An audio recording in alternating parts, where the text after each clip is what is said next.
Are you an atheist? Yeah. I am an atheist, yeah. I am, yes. I am. So you're not an atheist?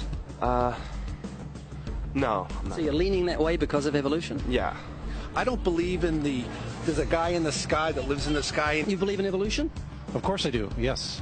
Live science says of Darwinian evolution, it can turn dinosaurs into birds, apes into humans, and amphibious mammals into whales.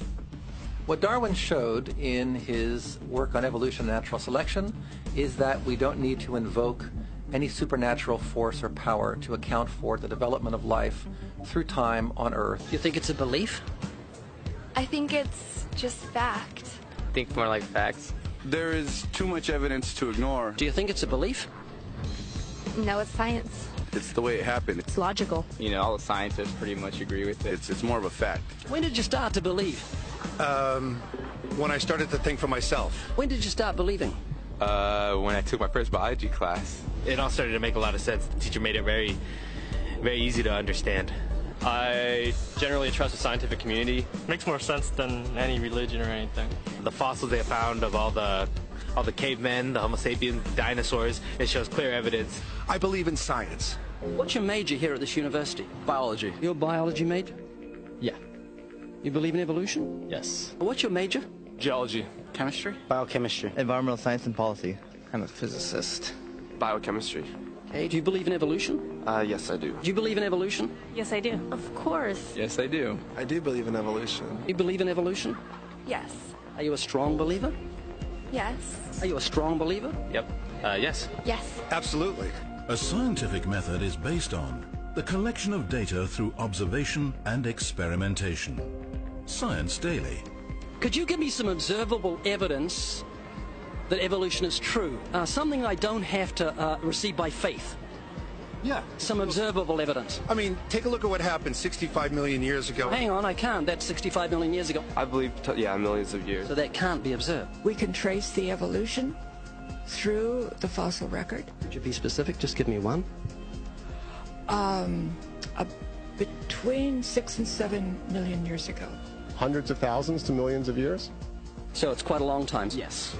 Millions of years. Yes. So it can't be observed. You've got the canine kind, the coyote, and the domestic dog, and there's the feline kind, which is the cats, the tiger and the kitten, and you've got humankind. So Darwin said there'd be a change of kinds over many years, so could you give me one example of observable evidence of a change of kinds? So, for instance, the fossil record shows the common ancestors of all carnivores, that cats and dogs were once linked, once united by a common ancestor. How long ago? This, I believe, was like 60 million years ago. Can you think of any observable evidence for Darwinian evolution where he said there'd be a change of kinds? Monkey to man, is that what you're talking about? Yeah, a change of kinds. I don't really believe there's any proof for that yet. Well, monkeys are the only ones with the 5th digit, like we have. Well, koalas have a 5th digit. Did you know that? I didn't know that. Think we're evolved from koalas? No. I know that everyone talks about the missing link for humans and whatnot. I believe that there are connections that are out there that we haven't found yet. I'm going to trust what those experts did. Those experts came up with. I have a strong trust in evolutionary ideas based on the evidence presented. Can you think of any observable evidence for Darwinian evolution, a change of kinds? I haven't seen it myself, but I believe what the textbooks tell me about it, so... You've got faith in the expert? I have faith in the experts, yeah. I guess similar to how religious people have faith that God actually exists, I have faith in the experts knowing what they're talking about. The scientific method must be observable and repeatable. So could you give me one piece of observable evidence for Darwinian evolution? Okay, I would point to, as one great example, is look at the genetics of the stickleback. What's that? So stickleback fish are a very interesting collection of species that were recently isolated after the end of the Ice Age. What did they become? They're various species of sticklebacks. They stayed as fish? Well, of course. Can you think of any observable evidence where there was a change of kinds? Fish. Human beings are still fish. Human beings are fish? Why, yes, of course they are. How long did that take? A couple billions of years, millions. A couple of millions? How is that observable? It's not. We came out of the ground as a mammal, and one mammal created... Come out of the ground? Didn't we come out of the sea? Huh? Well, initially in the beginning, we came out of the ground and the sea. After the great destruction of the... So did we have lungs or gills when we came out of the sea? You want to know something? Those that were in the sea, I guess, had gills, and those that were on land had lungs. But if we came out of the sea, we had gills in the sea. You want to know something? Who knows that we came out of the sea or we evolved from mammals? So you don't know? Huh? Of course I don't know. I'm accepting that they did their science correctly. Could you give me an example of Darwinian evolution, not adaptation or speciation, but a change of kinds? These are changes of kinds. They're still fish. They're distinctly different fish. We have thousands of examples. Can you give me one? I can give you thousands. Just one. For instance, I would say look at Lenski's experiments of bacteria then. So what did the bacteria become? The bacteria are still bacteria, of course. So that's not Darwinian evolution. That's not a change of kinds, is it? It is a change. It is a change in the genetic makeup of the bacteria, which is still bacteria. So what did the bacteria become? A new kind of bacterium. So it's still bacteria. There's no change of kinds. To summarize, the observable evidence that you give me for Darwinian evolution is bacteria becoming bacteria. No, it is bacteria acquiring new metabolic capabilities. You said before that there is lots of evidence for evolution. I just want one observable evidence for Darwinian evolution. No, just one. But I gave you some. You don't want... Not some, I want one. Wait, you don't want that. I want one. Yes, I do. I'm pleading with people. You asked me to tell you when I've watched one species evolve into another. Isn't that right? No, one kind into another. There's 14 different definitions of species. So I want a change of a kind. It has nothing to do with faith. Faith is something that I have to, unseen, I have to believe in. That's it, unseen. Look, do you believe evolution?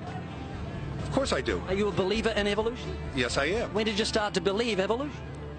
I started to believe evolution when I started to think out for myself. Is evolution a belief? Well, you know something? Evolution is a thought process. Is coming to terms and checking out all the alternatives, like taking a look at the religion, man-made religions. Let me ask you again: is evolution a belief? No, evolution is, well, yeah. In a word, yeah, I could say it could be a belief. Give me one instance. Yes, we have an example from a group of birds called Darwin's finches. You take a look at the difference between the finches on the islands that all started out. I mean, that's very, very observable. But that's not Darwinian evolution. There's been no change of kinds. What did the finches become? They become genetically new and anatomically new, recognizably different species. So they're still finches? Well, of course they're still finches, yes. So there's no change of kind. Little birds that he had observed. What did they become? Their beak shapes. They're still birds. Yes. 3 finches that turn into different types of birds. They're still finches. Well, for example, Darwin and his study on evolution of the birds on the island that he went on to there. Their beaks changed? Their beaks. They're still birds. There's no change of kinds. That's within the kind. It's evolution on the beaks. So that's called adaptation. It's not Darwinian evolution. There's no change of kinds. There's no different animal involved. I want something that shows me Darwin's belief in a change of kinds is scientific. Darwin spoke of a change of kind. Can you think of any observable evidence for Darwinian evolution where there's a change of kind? Change of kind. Change of kind. I'm gonna have to think about that one a little longer. You give me anything that I can see, observe, and test, which is a scientific method for Darwinian evolution, a change of kinds. Test and observe.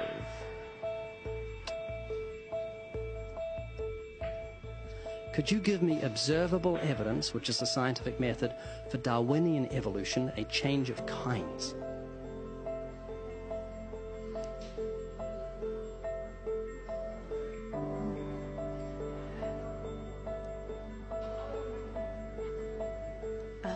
I gotta think about it. So you want the evidence of it? I would say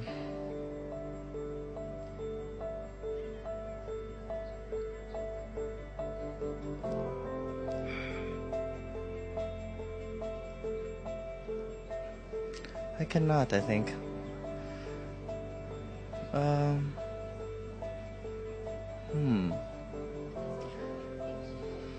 It's a hard question, actually.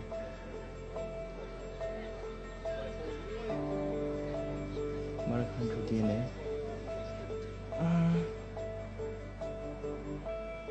So, can you repeat the question again? Could you give me any observable evidence, just one, for Darwinian evolution? Let me think about that for a sec.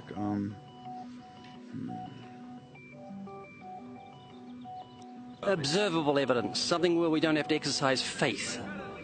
Something that can be observed, like the scientific process, observable. That's a good question.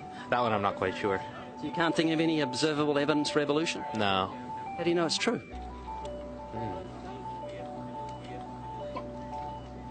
I'm not sure. So Darwinian evolution is not observable, it's not scientific. I guess so. So it's unscientific, you can't prove it. It's scientific, actually. You could prove it. It could be proven, just... Do it for me. That's hard. That's just too broad of a... It's unobservable, that's why you need millions of years. Yes, exactly. You're trusting the biology majors and the biology professors know what they're talking about, and they can't even give me evidence of a change of kinds. Well, then there isn't one. If they don't give it, then I wouldn't say there was. Yeah. I just go on what I've seen and what I've learned from class. So you believe? Yeah. You know what that's called? What? Blind faith. Blind faith. Faith is the great cop-out, the great excuse to evade the need to think and evaluate evidence. Richard Dawkins.